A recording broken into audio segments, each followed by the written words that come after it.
Hey, it's December, and I welcome the return of my cohort here, JB. How was your vacation? Turkey. Lots of turkey? And going to a darkness retreat a la Aaron Rodgers. I come back, and you have Tiki on the show. You have Simeon Rice on the show. And, oh, by the way, my favorite current Buccaneer catches a touchdown. Tristan Wirfs caught a touchdown? We didn't need you. That's all I'm saying. From the Stream Center, this is the Rondé Barber Show, sponsored by Advent Health and Renewal by Anderson. Here's your host, JB Buno, and Hall of Famer Rondé Barber. All shout-outs to Rhett Fail Jr., who sat in your seat last week and did an excellent job. Thank you, Rhett. Thank you. But it is December. Applause button for Rhett. Yeah, applause button. It is December, JB, so just like in the NFL, it's time to bring out your best ball. I need the best of you, man. You got to recharge. You got a darkness retreat, whatever that means. Yeah. Hiding in a barn with, like, your entire family had to be so cool. Yeah. That's exactly I did. In the middle of nowhere in upstate New York. I saw snow. I love it. But you and I were in the same place. You were also in the Northeast. I was in the Northeast. I did not see snow, but it was cold as bejesus, and I didn't go outside for like 2 days. My brother kept asking me if I want, because he's got 2 dogs. Hey, do you want to go walk the dogs with me? I was like, absolutely not, dude. No way. But it was fun. It was great. Spend time with family. Let me just start off by saying, yes, I was in New York this past week, spending some time with my family for the holidays. And let me just say, I listened to last week's show with, by the way, Rondé Barber, Tiki Barber, and Simeon Rice during his induction week into the Bucs Ring of Honor. Pretty cool. If you have not listened to that show, it's great. Oh, by the way, and yes, Rhett Tail Jr., producer, making his debut on the Rondé Barber Show, which was great. It was phenomenal. And you know what's most important, Rondé, is that the Bucs pull out a win. Not the prettiest win. Right. But it's a win. It's a dub. You know what? That's just like, this correlates pretty nicely because you weren't here. You didn't see all the malfunctions that we had while Rhett was sitting in your chair trying to do the producer gig from behind his desk. We pieced together a couple of things. Let's put it that way. The final product was fine, just like this Bucs win. The final product is fine. Look, I'm reiterate this. It's December, and if you're going to be a playoff contender, because that's all you're talking about at this point, right? Is whether or not you're going to make the playoffs. And if you do, can you be a contender? And so you have to start playing your best ball. It's an age-old adage. The teams that sneak into the playoffs end up being the first ones eliminated from the playoffs, except for those Giants teams in 07. They snuck into the playoffs and won a Super Bowl. But this is time to focus, man. Like I went to that game last week, and for the majority of it, it felt like a Bucs win, right? There was that opening drive that the Cardinals had, and we get an interception, right? And then we go down, get 3 points, and then we stop them, and then we get 10 points. And then it's 10-3 at halftime, and we go out, we score, it's 17-3, and you're like, all right, put the nail in these dudes. And then they didn't. Like, I mean, I guess a win is a win. I mean, that's how we started this. That was the produced topic that we were going to talk about. But this killer instinct thing, or lack of it, is kind of frustrating, man. But to me, JB, that's the NFL this year. The NFL lacks killer instinct. I mean, we were just talking about it. You can say New England, even though they have a weak schedule and they're running away with it, they're the only one that you feel like they're really good right now. Everybody else, I mean, Chicago's leading the North, right? Philly, who's lost 2 in a row, is leading the East. The Rams are still leading the West. They're tied for the lead out West. And they all have flaws, right? We're leading the South. We clearly have flaws. But to me, trying to prognosticate the last 5 weeks of the year is like fool's gold. Like, I don't know. I mean, who knows what's going to happen in this year's NFL? But I'll say this. That was a nice win for us coming off a 3-game losing streak. It was much less a win, more like a mediocre effort of trying not to lose. But it's a W. And I told you this story. I'll share this story with our audience. I went to upstate New York with my family and was completely on. And my trip got rearranged because of travel problems. Everybody knows the whole drill with travel. Right. And it was not part of the plan. But on Sunday, for the Bucs game and for, Sunday watching NFL football, I was in a barn with my family, completely disconnected from the world. So no cell service of any kind. So I came, it was only Monday afternoon when I emerged from the wilderness, when I get all of the information. That was when I found out that the Bucs won in a 20-17 game. And I see, first thing I do, I check the box score. And I see Tristan Wirfs receiving touchdown. My phone's broken. Yeah, that's bad. I was like, my phone's broken. No, that's got to be messed up. That's got to be messed up. No. Tristan Wirfs scoring his first receiving touchdown, but that was cool to see. First catch. Checking that highlight. Yeah, I mean, it was a great play. 3rd and 2. It checked in. Charlie Heck checked into the game. This was actually really cool. I broke this down on my Bucs film session this week. He checked into the game, but didn't report as eligible. He just checked in as a tackle. So technically, they had 3 tight ends on the field, 13 personnel, with Kate Otten and 87, blanking on his name right now. Payne Durham. And then Tristan Wirfs was a tight end. And then they went tackle over. So Tristan Wirfs was a tight end. He said 78's now eligible, but he was still in his regular position. But they can't, with the 3rd tackle in there, it was tackle over. So he was an eligible receiver. Emeka was off the line of scrimmage, and then just a phenomenal play call. They were playing man-to-man. Buda Baker, who's a great player, had no idea that he had to cover Tristan Wirfs. So you like it when they're easy. And if I heard some of the post-game press conferences, some of the sound from the locker room, they had dialed this up. This was something that they planned to take advantage of with the Cardinals this week. Right. So I think they wanted to use it last week. They had it in the game plan last week. I think that's what I heard. And obviously there was absolutely no reason to pull that out against the Rams last week.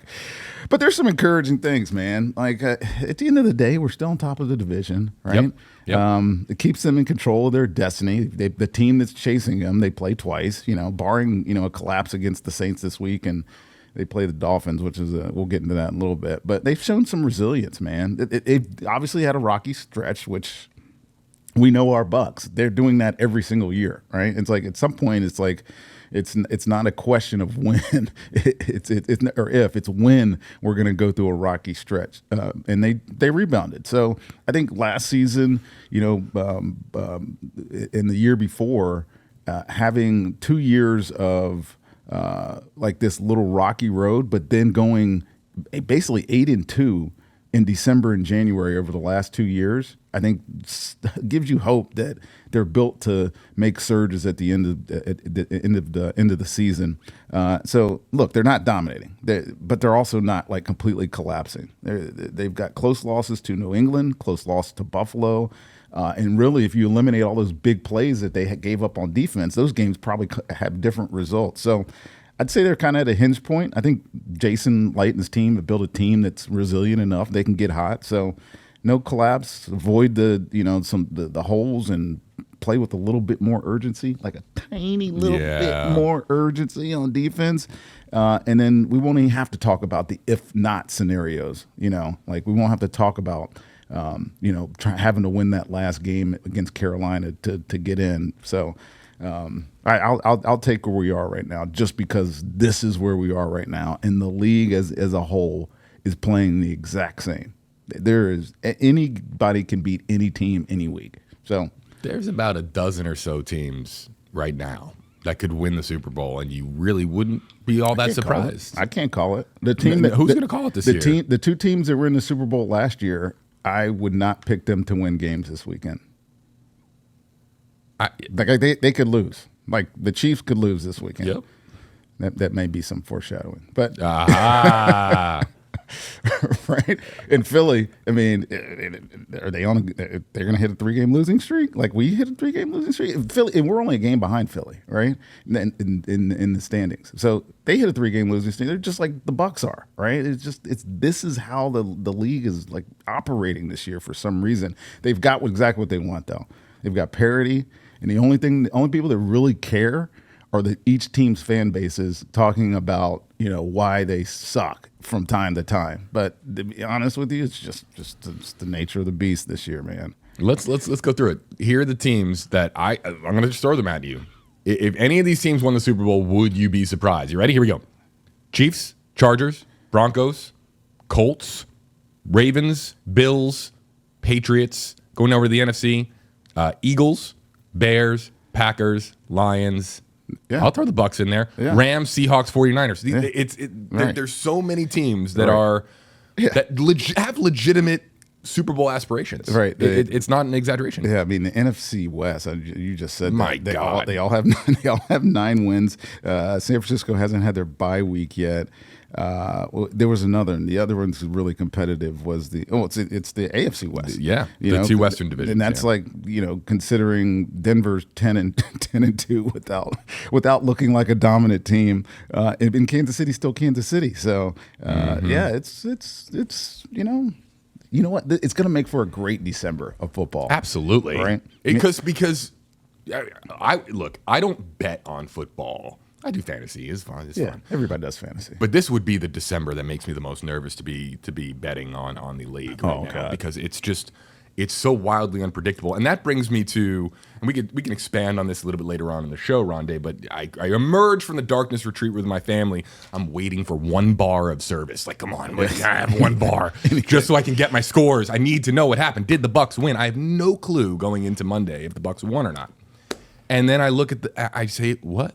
The Panthers beat the Rams? Yeah, man. That was supposed to be this was supposed to be a cushion week. Yeah. This was the cushion week. We were supposed to decimate the Cardinals. Right. And the Rams were supposed to decimate the Panthers. Right. And we were supposed to have a nice, comfortable lead. Last week on the show, doing the pick six at the end, I was so tempted to take the Rams. Like, just because of what they did. Well, no, right, the Rams. Yeah, not the Rams, because of what they did to us. So, like, there's no way Carolina with the, kind of an average quarterback and a defense that's on paper not very good. Like, they're just kind of middle of the road. Like, playing against the guy that everybody's saying is the MVP, and then Matthew Stafford has 3 giveaways and one at the end of the game where they had a chance to win it, and you're just like, oh my God. So look, give Carolina credit. We're going to talk about them a little bit later, but I think that these games that we kind of dismissed a couple of weeks ago, these weeks 16 and 18 games that we just kind of like glossed over. When we were talking to the Scots a couple of weeks ago. Yeah, now we'll have the division wrapped up by then. We'll be all right. Man, these 2 games, dude, these 2 games are going to be interesting. I guarantee you, by the way, we get one of those on WFLA, Sunday Night Football. Ooh, I would not be surprised to see a flex for one of those games. I mean, you have to. We love a good flex. Yeah. Man, that would be awesome. All right, so let's come back to the Bucs. Let's come back to Bucs cards for a second. I'm watching the highlights of this second half, and I'm looking for, the Bucs are going to put this team away. Where is that killer instinct? What is going on with the Bucs where they just can't seem to have that assertive, dominant half of football that we were seeing a little bit more earlier on in the year. That game really hinged on one drive. I think we scored, made it 17-3. If we get in, and we had them pinned down inside the inside the 20, they took the ball at 20, and then they went the entire length of the field. So in my mind, I was like, this defense gets a stop. They make them punt. Even hold them to a field goal. We get the ball back on offense, another score. Like, this game was going to be over, right? But tackling was horrendous. If it wasn't for the two takeaways on defense, I don't know that we looked great at all, right? Like, we gave up so many hidden yards. I don't even know what the numbers said it was. It just looked bad. So they got to get better, and they know they got to get better, man. These guys can't get stops when it's needed. But more importantly, there's a lack of urgency right now. It just feels like there's a lack of urgency. Like, there were 4 or 5 plays that looked like tackles for loss in the backfield. Yeah, then all of a sudden were 6, 7, 8 yard gains, and you're just like, oh my God, man, like. Can they handle bad teams? Yeah, I mean, they're playing the Saints this week with a rookie quarterback. I know he's 26, but they're playing a bad team. Chris Olave is basically the only receiving option they have. Juwan Johnson, I guess, the tight end too. But Devon Vele, Sorry, I don't know who that is, right? He had a big game against Miami. I have no idea who that is. I think he was a 7th-round draft pick for Denver last year. Kamara's out. Yep, I was about to say. Like, if there is a get-right game for our defense, it's this one. Because we played them great 6 weeks ago when we played them in New Orleans on defense. You had all those takeaways, made them change quarterbacks. They put Shuck in at quarterback, and he's been playing a different type of offense for them, but they're still not winning. They're still like giving up a bunch of points on defense, and their offense is not extremely productive. So, like, this is the game where it should get right? And to me, mostly you're running out of time, right? You're running out of time to get better on defense. There's only 5 weeks left in this season, right? So it has to happen now. So for me, I'd be lying if I said I'm not really concerned, but I do think this is the game where the defense can find a way to get right. And get back on track. Well, injuries too. Let's touch on the injuries. First off, let's just point out Chris Godwin looking like vintage Chris Godwin this past week was encouraging to see. Bucky Irving, my goodness, looked like Bucky Irving. Yeah, I mean, that was certainly encouraging. And so reinforcements are on the way. The news this morning is that Mike Evans, J-Mac, their practice windows opening up. They're going to be returning to practice, which is more reinforcements on the way. What else are you hearing about? This is what you want. You want to be getting healthy at this time of year, getting some guys back with a couple of weeks to play in the regular season to make a significant playoff push and hopefully, win a playoff game or two. The receivers coming back is big. All right. And Bucky coming back, huge, certainly. I love it. The guy is – how many times do you say his last name? I love that he's in single name status in his second year in the league. He's just Bucky. But the game wasn't like a statistical revelation. I think he only averaged 3.5 yards per carry. But that shiftiness and that game-breaking ability, you can see hints of it that we've been missing. And again, I love the way that Sean Tucker and Rashad have been playing, right? They've averaging almost 5 yards a carry the past couple of games. But that if I can steal a Grudenism, we need that juice, man. It was unbelievable to have him back. You're looking at Bredesen. He came back. I think that was a huge return for us on the offensive line. But the bigger story, because of what you just said about the wide receivers, Mike Evans and J-Mac getting an opportunity to start their 21-day window, it just gives more weapons for Josh Grizzard. You remember how interesting this offense was the first month and a half of the season? Everything, he looked like a veteran play caller early in the year.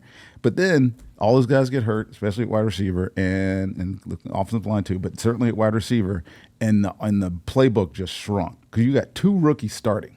You got Mecca and you got Tez starting, right? I love Tez. Tez got 5 touchdowns this year. He's second on the team in touchdowns to Mecca. But to make him a number 2 receiver, it's almost not fair to him. He's more like a utility guy. So the return of Chris, who looked as good as ever last week. He had one huge catch early. Other than the drop in the end zone, which the ball got on him kind of fast, he looked like Chris Godwin that I remember, right? If those other 2 guys come back, this offense will be what we were expecting it to be at the beginning of the year, just with all the options available. And I'm looking forward to it. 21-day window, I don't know what that really means. That didn't exist when I was playing. You either just played or you didn't. But I think it's obviously a way to help manage the roster. So he's not on the roster, even though he's practicing with the team. It's actually really smart by the league. More like baseball, I guess, with their DLs and stuff. So Mike, missing what now, 8 games, right? Since he got hurt. Him getting back faster than expected is pretty impressive. Now, I've been saying for weeks that he might get back towards the last 2 or 3 games of the season, but he had surgery on that collarbone. They put a plate in there to help it heal faster, because otherwise that thing it can be unstable. It might not heal right.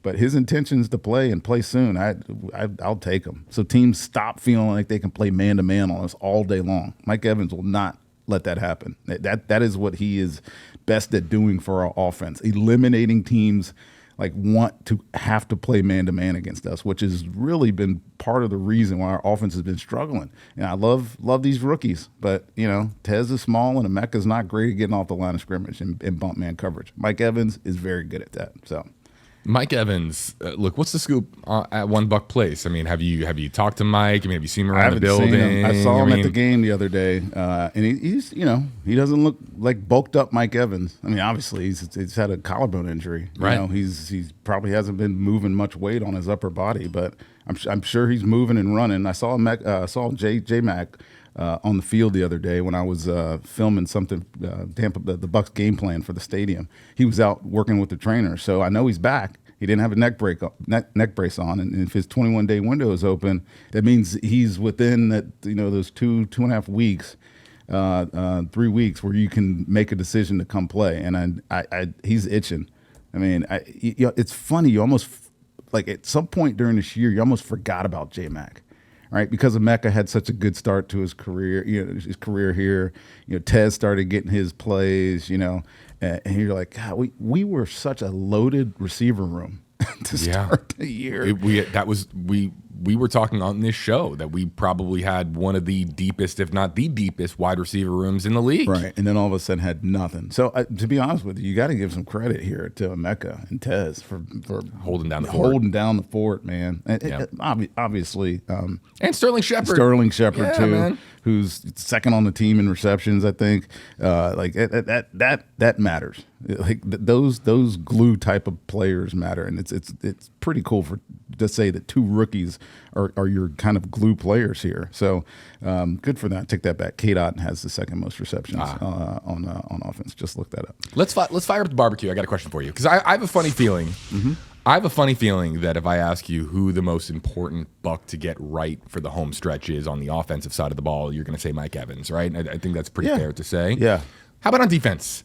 Give me a player on defense that you got to get back and you got to get right. Who is it? That guy right there, Hassan Reddick. Our Yaya Diaby leads our team with 6 sacks. Right, we brought Hassan in to be a difference maker on the edge, and he got hurt. He's only played. He missed. What week are we in? We're in week 14. He missed 6 games. Right, and the one thing that helps our defense, that helps any defense, just talking in general, is pass rush. Right, and we're asking guys that aren't great pass rushers to generate pressure, which is why we do so many different blitzes and give other people opportunities for us, because we don't have the guy that can win. I need Hassan Reddick to be Hassan Reddick. And to be fair now, I think it's fair to say, I think Bucs fans are probably thinking about this right now after watching this program. I don't feel like we have seen vintage Hassan Reddick in a Bucs uniform. No, he's got one sack and a half on the year. He's had some pressures now, especially earlier in the year that didn't result in sacks, but yeah, I mean, we is it too much to ask of a guy who wasn't really able to find, it wasn't able to click for him in the early part of the season to all of a sudden come back, be healthy, and be that dude? But he's a vet, man. Yeah, he's been there, right? He's had some amazing sack production years, right? Not last year, but the years prior, yeah. I mean, and he still looks like he should do it. I mean, I don't really know how significant his injury was, his ankle and shoulder, or whatever injuries that he had. But yeah, we have to find ways to get pressure on the quarterback. You keep seeing these pictures of Kalijah Cansey. I think he's flirting with being back too. And that will be... That was the name that was also on top of my mind. That would be significant, but I have not heard anything about him coming back. I see him around the building, he looks fine. He didn't have surgery on his injury, on his pec, but I think that he's... the name keeps floating, but he hasn't practiced. He hasn't really even made an indication that he would be coming back, but he would be the one. But I think the real question, because... it's gonna rely on, especially if we keep struggling on offense, it's gonna rely on Baker, right? Baker is he still hurt? Does he just let the next 5 weeks, turn back to the beginning of the year when he was the magician, MVP candidate, Baker Mayfield? So can we go on a run just with the mojo that Baker brings to us? Right. Look. This is not the Baker we saw last year, right? Where he had 270 yards a game, 41 touchdowns, 4,500 yards, whatever he did. His career year. But last year's run-in, I was looking this up because I was like, I remember Baker being really damn good at the end of the year last year. The last 5 games of the year, which is where we are now, he had 16 touchdowns. It was the most over any 5-game stretch last year. He completed like almost 74% of his passes for almost 1,500 yards, and we went 4-1, right? So that Baker needs to be that last year's Baker, the December to January Baker needs to show back up right now. And I feel like, that injury, it's going to linger, but I also feel like he's a dude that's just going to say, the hell with it, and let me go ball, man, and get some of his weapons back, and let's hope he gets hot. Because the storybook sort of end of the regular season look, we were talking about it pre-show, that the Bucs have a nice soft landing, minus the 2 litmus test games against the Panthers, which are still looming, and that's going to be a very interesting test. Right. And we're going to talk about the NFC South here in just a moment. But this is a nice soft landing for the final 5 games of the Bucs schedule. Which Baker is going to show up? Right. MVP Baker? Or injured shoulder Baker? I'd love to see him ball. That'd be a great way to end the regular season. I need to see him ball. I need to see him ball. Just ball, dog.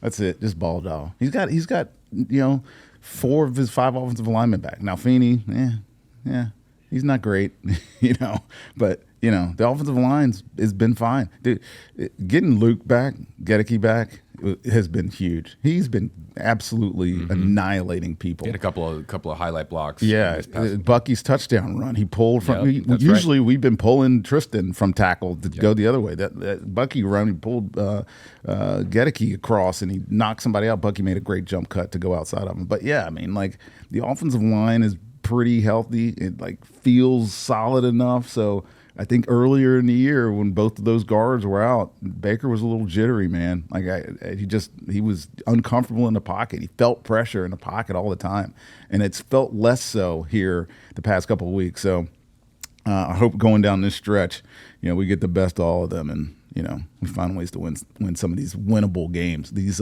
soft games, as you say. They are. It is even though I contend that there are no soft games in the NFL this year. It's freaking crazy. Yeah, it is absolutely crazy. Bizarre landscape right now across the league, which we'll talk about more in just a moment. So we talked about it on the Rondé Barber Show weeks ago about how the Bucs in their gauntlet of a schedule against the Patriots, the Bills, and the Rams, you needed to get 1 win. If in a perfect world, you got 2 wins out of those 3 very, very difficult games. Right. The question now is, in the final 5 games of the regular season, how many do the Bucs need to win? Of course, the Bucs have those 2 games against the Panthers. We're going to talk about that when the Rondé Barber Show returns.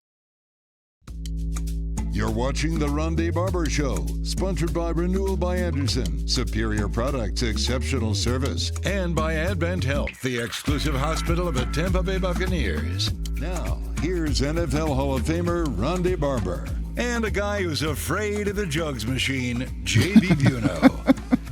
Have you ever been on a jugs machine? No. Because I'm clearly terrified because Bill knows more about me than I do. You might actually be terrified of a jugs machine. Yeah. Dude, those things rip footballs, man. Yeah. Like tight spins. Like you're like, ah. Right at the face, I think would really mess me up. You know what? Man. I would let you get on a jugs machine, but only if you actually put on a helmet. You don't want to mess up your mug. Your wife wouldn't like a football going through your hands. My news director wouldn't like a busted nose, man. I got a big target there in the center of my head. You don't want to be hitting that thing. It won't be pretty. Welcome back to the Rondé Barber Show. And man, it's again. Brett Fail Jr., man. I look forward to him being back on the show and filling in. But good to be roasted once again here on the program.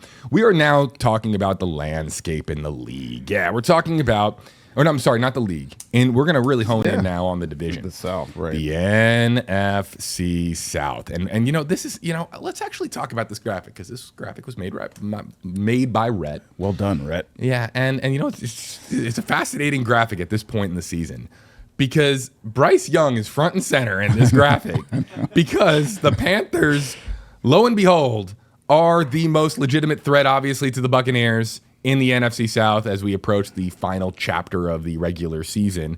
Dan, there's no Michael Penix on this graphic either, obviously, because of injury, and Kirk Cousins is there. And then, yes, Tyler Shuck, who we're going to see this week at Raymond James Stadium, taking over for Spencer Rattler and the second round pick. Look, he's going to get some runway as the Saints look for their quarterback of the future. But let's get back to the question that I asked you before the break, Rondé. We have 5 games left. The Bucs hold a half-game lead right now over the Panthers in the NFC South. What does the final 5 games have to look like for the Buccaneers to make it to the playoffs and claim up back-to-back? Well, NFC South title. I think we win 3 games, right? 3. And 2 of them have to be against Carolina. Right. That's it, right? That's where you start. Or you go 4-1 with 1 against Carolina. Yes. And that one loss. Exactly right. Exactly That's right. Because the rubber's going to hit the road in the South with those 2 games, being week 16 and week 18, right? That's why I think they're going to be interesting. That's why I think they might get flexed to a Sunday night Sunday night schedule, because it's going to be a big game, right? Not that there won't be other ones across the league. I mean, that's not my decision, but I would love to see us play on Sunday night again and beat Carolina in Carolina. And kind of put them out of the misery. Look, the Panthers are not all that exciting on paper.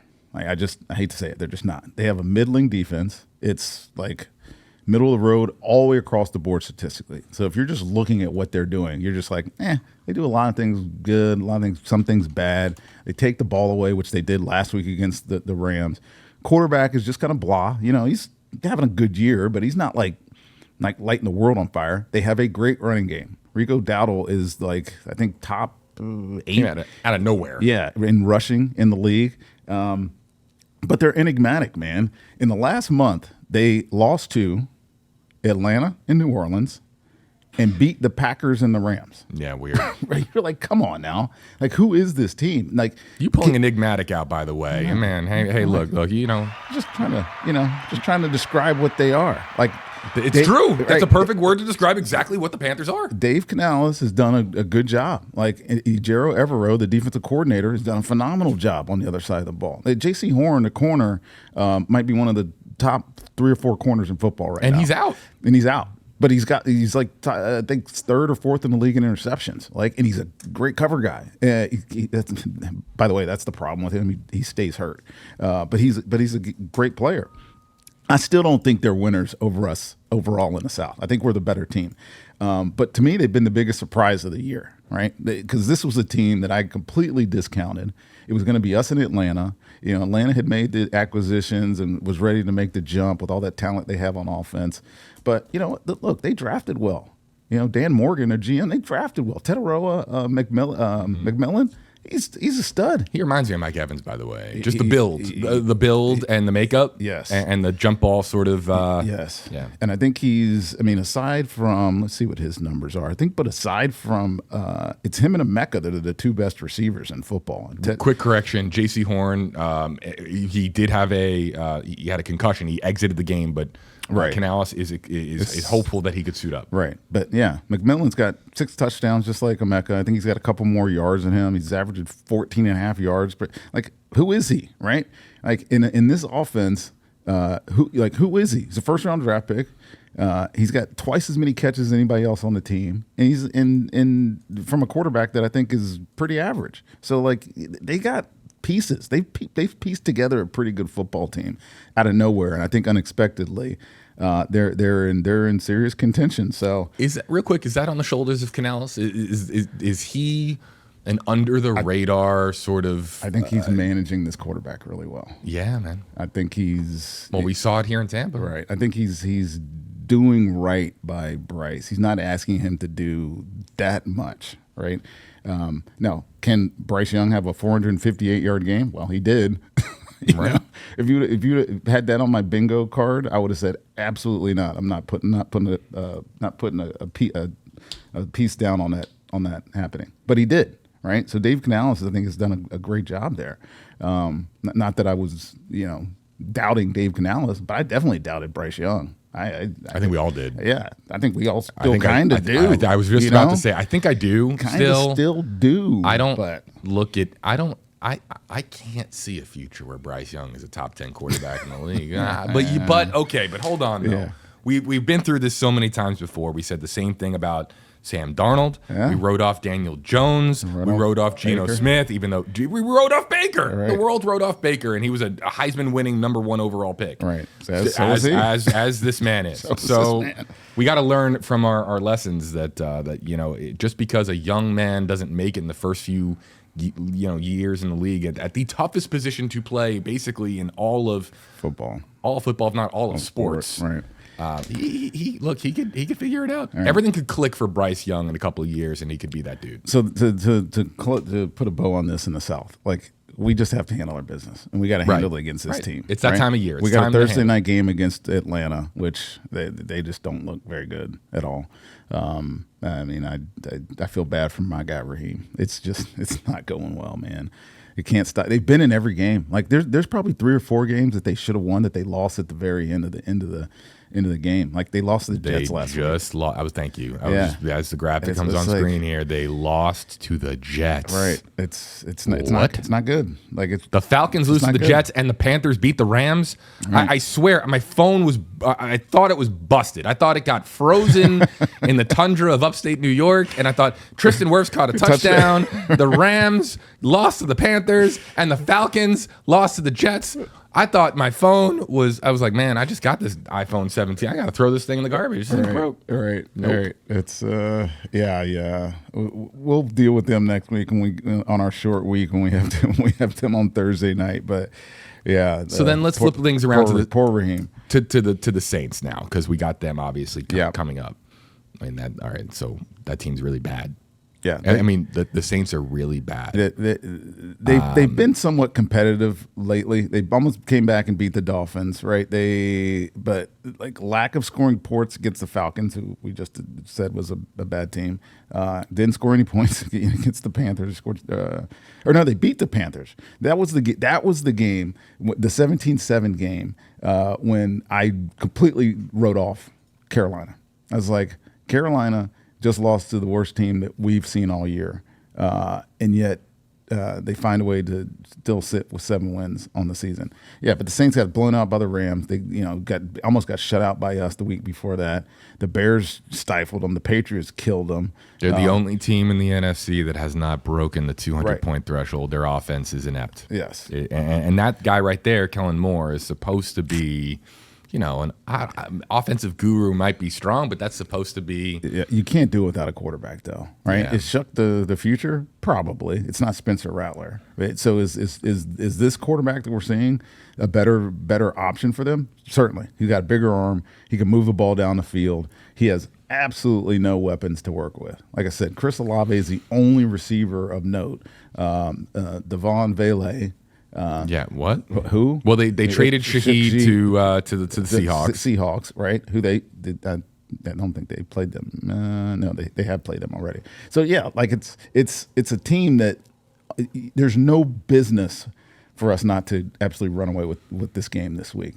So when you just look at the South, it's really us in Carolina. That's the only really option. So of the 2 games that we have, we actually have 4 division games left. Right, we have 4 more division games. It's the 4 next week, and then the Dolphins. Right. Yeah. This week, next week, we should, by all sense and purposes, all logic tells us that we should win the next 2 games, have 9 wins on the season, and then all we have to do is beat Carolina. Right. That's how we get to the playoffs. That's how we win the South again. Things will look a whole lot better for the Buccaneers if you win the next 2 games. Just all of a sudden, the final 3 look way more manageable and sets up a little bit of room for error. You want this team to have a sense of urgency, but picking up a couple of wins here in the division where you are expected to handle your business, right, will set up the Buccaneers for success. And if you start to look at tie-break scenarios, I know people start doing that at this point. We haven't lost a game in the division. We win the next 2, and then we beat Carolina once. Like the tiebreaker is ours. So And if you look at the Panthers' remaining schedule, obviously the two against the Buccaneers, they also have a matchup against the Saints, and then the Seahawks. I think you mentioned that too. Right. So you know it's funny. Stats and are lies, all this stuff. The two divisions. There's two divisions in football that have negative point differential. It just jumped at me right now when I just looked at it. The AFC North, -4 for Baltimore, -8 for Pittsburgh, -94 for Cincinnati, -76 for Cleveland. The NFC South is worse. Yeah.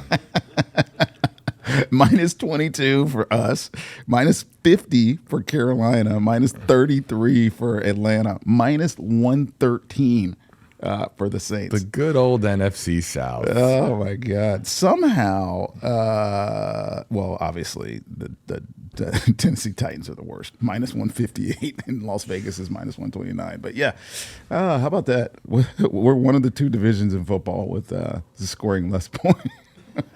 Better to be the king of a small pond than not have a pond at all to swim in. Well said. You know what? That brings us to the pick six. And all right, so I go to upstate New York. That's another thing, man. I was in upstate New York, and I'm like free. Did I nail my picks? Look at this. And the lead is slimming down. Yeah, I am holding a 1-game lead now over Mr. Rondé Barber. Hey, I'm telling you, my picks last week were Man. Bears. The Bears. You nailed the Bears pick. Credit. Look. I had the applause button. Credit to where credit is due. Yeah. You nailed the Bears pick. Yes, the Bears. It was easy. The other one was easy.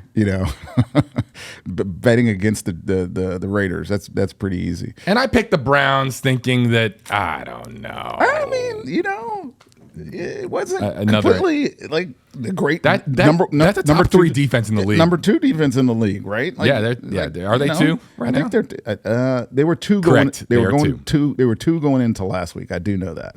So that wasn't like out of the question. It was a fringe dog pick. So I went to 3-0 in a week. Finally, you've had a bunch of 3-0 weeks. I finally got a 3-0 week to close within one. I'm uncomfortable, folks. I'm uncomfortable. All right, you want to go first? Yeah, I'll go first. Yeah, okay. let you mull over what picks you got. All right, faves. For me, I think the Rams bounce back over the Cardinals. Right? I needed a lock. The Cardinals aren't very good. If they were, they would have given us a better game because we were trying to lose that game last week. But they faltered last week with turnovers. Man, that was the only reason Matthew Stafford and the Rams did not blow out Carolina. Those 3 takeaways or giveaways that they had showed that even bad teams can be good teams. So I still think Stafford's the MVP. I'm taking them as my favorite. All right, dog. This is a good one. I was like, wait a minute. Oh, this was a good one. Wait a minute. On Sunday Night Football, am I seeing this right? Yes. Yeah. The only reason I picked this because it was Sunday Night Football, and I was like, this is a game the Texans are going to go into Arrowhead and upset this. You understand the Super Bowl representative from last year. Look, they're one of the hottest teams in football. They've won 4 in a row and 5 of 6. Right?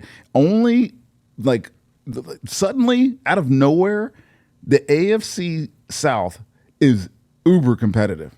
Right? You remember we were talking about Indianapolis Colts running away with this? Nobody else, no. Guess what? Jacksonville and Houston are within striking distance of Indianapolis. It is turned into a really good division, right? They've all already beat up on the Tennessee Titans. Yeah, I was going to say they just beat up on Tennessee and it puts you in a pretty good spot. I like Texans because Patrick Mahomes, you can rattle him right now. For like Daniil Hunter and Will Anderson have 11.5 and 10.5 sacks apiece. Like they are what true edge pressure looks like.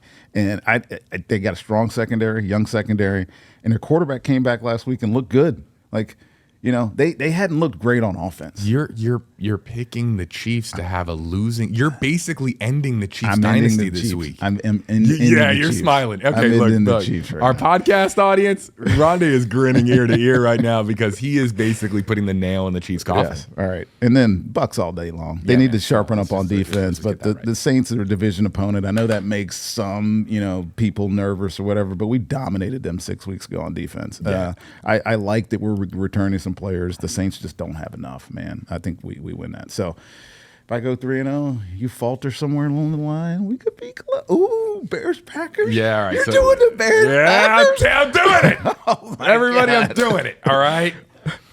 I do. All right, look. This pick was influenced by what you did to me last week by picking the Bears. Yeah, right. And I understand that the Bears have been a surprise team in football. I get the Ben Johnson love. I get that they have a young quarterback and probably one of the most dynamic rushing offenses in the league with DeAndre Swift and Monangai. Right. Good looking team. Right. They're not a 10-3 team. I'm not giving you any real football reason as to why this game is going in the favor of Green Bay. I'm picking the Packers to beat the Bears because I'm sorry, the Bears are not a 10-3 team. Yeah. They're just not. And I'm totally making this pick because of what Rondé did last week. JB, you are what your record says you are. Yeah. And the Packers defense is quietly really, really good thanks to Micah Parsons being just that dude. Yeah, Jeff Hafley runs a great unit over there. Yeah, I'm sick of the Eagles. Can the Eagles go away? 3-game losing streak. Yeah, the Eagles are just like let's just hate. That's all we got from this. From this choir over here. Just hate. Eagles hate. I'm piling on with the Eagles hate. I'm sick of the Eagles. I want them to just like fade away into. I think that they're like a first round exit waiting to happen. I don't know what's up with Saquon. Right. Totally bizarre with what Saquon is. And there's something that brings me joy about Sirianni looking really lost on the sideline. I don't know what it is, but that man being lost on the sideline is just because he's just, I don't know. Dude, they better start worrying about Dallas. Dallas is doing something. Yep. They're All doing of a something. All of a sudden. Dallas picks up a couple of wins, and the Eagles lose here at SoFi on Monday Night Football. Right. That division gets interesting. Who do the Cowboys play this week? They play. That's a great question. So I just they play the Lions, right? Yeah, at Detroit. Yeah, big game for them. Yeah, I thought about using that one as my upset, and I was like, Ronde and I are getting really competitive, you guys. This is like we're in the thick of it now. We've been doing this all season long, and we're coming down to the wire now. Right. We're gonna have to talk about. We need to spice this up, make this a little interesting. I know. We need to think about what we can do to. I know you're picking the Bucs here. Yes, I'm picking the Bucs. Especially just Do you want me to explain it? No, you don't need to. Yeah. We already have.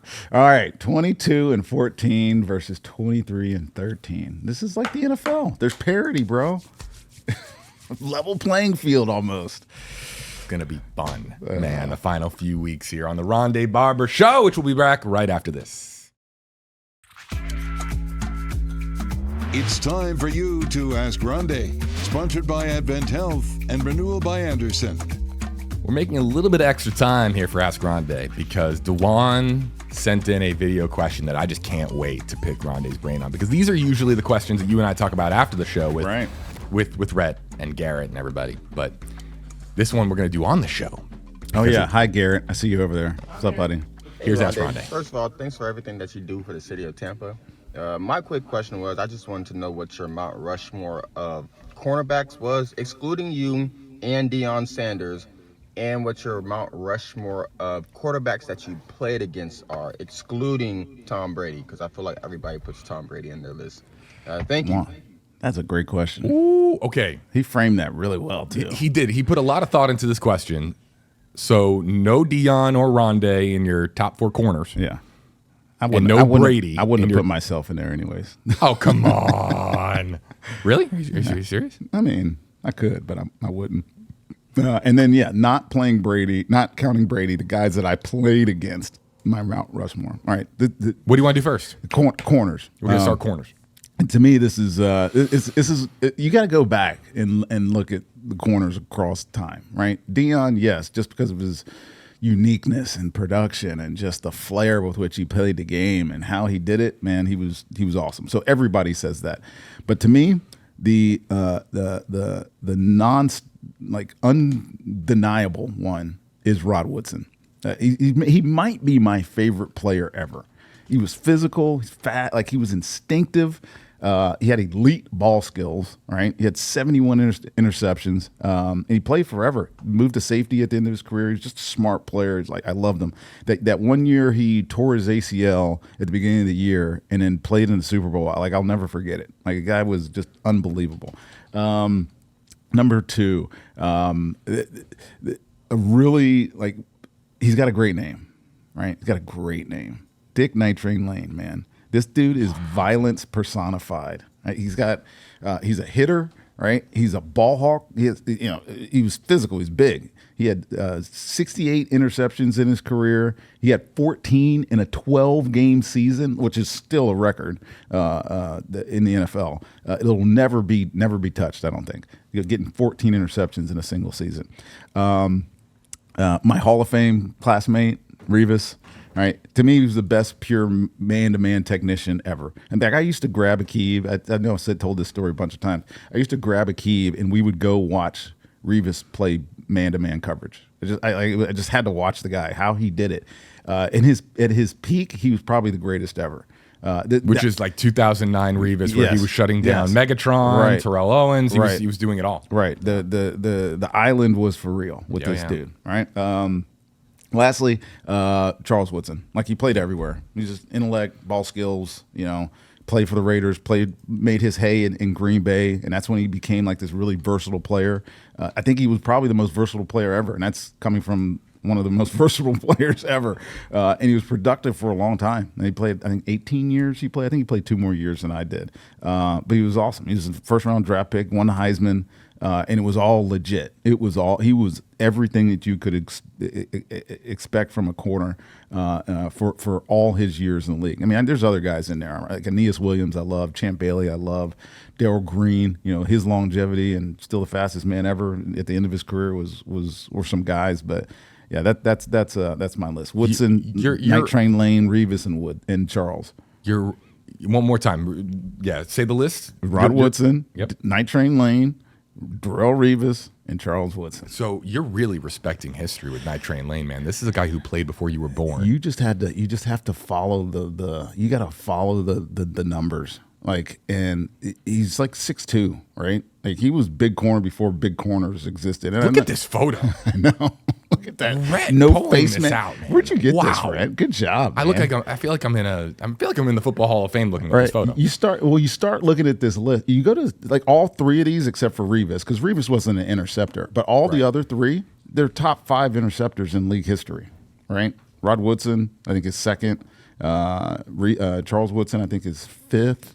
And Night Train Lane is 3rd. Like, those guys are just studs. Dude, Rod Woodson, man. Like, yeah. Look at this dude. Like, look at his thighs, man. That does not look like a cornerback to me, man. Can you imagine that right there being the build for a corner in today's NFL? Yeah. Like, can you imagine Rod Woodson right there standing next to Jacob Parrish? Right. You know what I mean? He would look like a midget. Right? Yeah. No. Same if I was standing next to him. I have stood next to Rod Woodson. He's a huge dude. But by the way, all quickly, the respect in the world for that dude. Night Train Lane. Can you imagine having that name? I know. That's a cool name. You earn that name for a reason, right? Like, you don't just like, let's just call this guy Dick Lane. No. No. Night Train Lane. Night Train Lane, dude. Come on, man. All right. Quarterbacks now. Mount Rushmore Quarterbacks. that I played against, excluding Brady. Brady was ridiculous. Never got close to beating him. I want to make sure we have this right. This is going to be your Mount Rushmore of quarterbacks that you played against only. Yes, that I played against only, excluding Brady. Excluding Brady. But I did play against Brady, I think, 2 or 3 times, and never came close to beating him. I'm really I don't know this list, so I'm really curious. Yeah, Let's this go. is a good list. So first, Peyton Manning. Dude, 4-time MVP. He's constantly at the top of the league in production, and like, he revolutionized how quarterbacks played before the snap. Like all that stuff he did, no other quarterback had mastered it like he did. He's easily, to me, the best regular season quarterback ever. I know he won 2 Super Bowls, one with Denver, one with Indy, but during the regular season, the dude was unstoppable. There were plays when I played against him, and there was some epic games against him that the Bucs played against him. And one was that, 21-point comeback with 4.5 minutes left in the game on Monday Night Football when Tony Dungy returned to Tampa. Just all the respect in the world for this dude. I went to school with his wife too, by the way, which is really cool. Number 2, Brett Favre. Dude, I caught him. I caught him mostly towards the middle to end of his career, but he was just unbelievable, man. We were in the NFC Central at the time, and so we played these dudes twice a year. And he, despite the fact that he was an Iron Man and played forever, he made so many different receivers great, right? So many. It started with Sterling Sharp. Before Sterling Sharp got hurt. And then there's just this cadre of great receivers that ended up in Green Bay because of him. Like that turned into great numbers receivers because of this quarterback. And he was just an elite competitor. He was so fun to play against, even though you knew you had very little chance to beat him. He's one of my favorite. He was just and I know he's had some issues since, but he was just the guy that you wanted to compete against. A competitor. You wanted to compete against this dude. Number 3, you will not be surprised by this because he's in our division. Mm-hmm. Drew Brees. Yeah. How many 5,000-yard seasons did he have? I don't even know. Every other one. I don't know how many years he played, but I think every other year, statistically, is probably a 5,000-yard season. I think probably the most ever. His accuracy was off the charts. We could not beat this guy. So when I'm looking at this list, it's like, who constantly beat us? This guy. And the Saints were really good. Obviously, Sean Payton was their head coach. They had all those weapons on the outside. Again, a rotating cast. No matter who he was throwing to, they ended up having great statistical numbers. He was efficient, man. He was really hard to deal with. Now, I had some decent games against him, but they had all the respect in the world for this dude. All right, so 20 NFL seasons, and he threw for 5,000 yards, total of 4 times. 4 times. It felt like forever. Yeah, and he was flirting with 5,000 for most of his career. Right. Yeah. All right, this last one you might not believe. Okay, go on, hit me. Let's go. I mean, I tortured this guy. Obviously, I tortured this guy. But Donovan McNabb, okay, dude, he beat. Are you just? No, I'm not. I'm not placating the Philly fans, dude. This dude beat us a lot. Like we lost a lot of games to the Philadelphia Eagles because this dude. He's a 5-time. 5 times he went to the NFC Championship game. Obviously, he had 1 Super Bowl appearance where they lost to New England. But easily one of the best dual threat players ever. Right, and he doesn't look like Michael Vick, right? Who was a dual threat guy. Like this guy was a seriously underappreciated quarterback. Now, like I think during his playing time, when we had to play against him, we were worried about this dude every time we played him. He did stuff against us and against the league that you just couldn't believe. And I remember we played him his rookie year, and out of nowhere, this dude, this young guy out of Syracuse, just comes off the bench and just starts dialing us up. And we're just like, who is this kid? And then for years, they were our nemesis. Like, they weren't in our division, but this team was our nemesis. Still kind of our nemesis to really, because we both keep winning our divisions and we play each other every year. In NFL circles, have you gotten to know Donovan over the years? Yeah, we have the same manager for post career, and through the years that we were both making Pro Bowls together. I love Donovan. He's a good friend.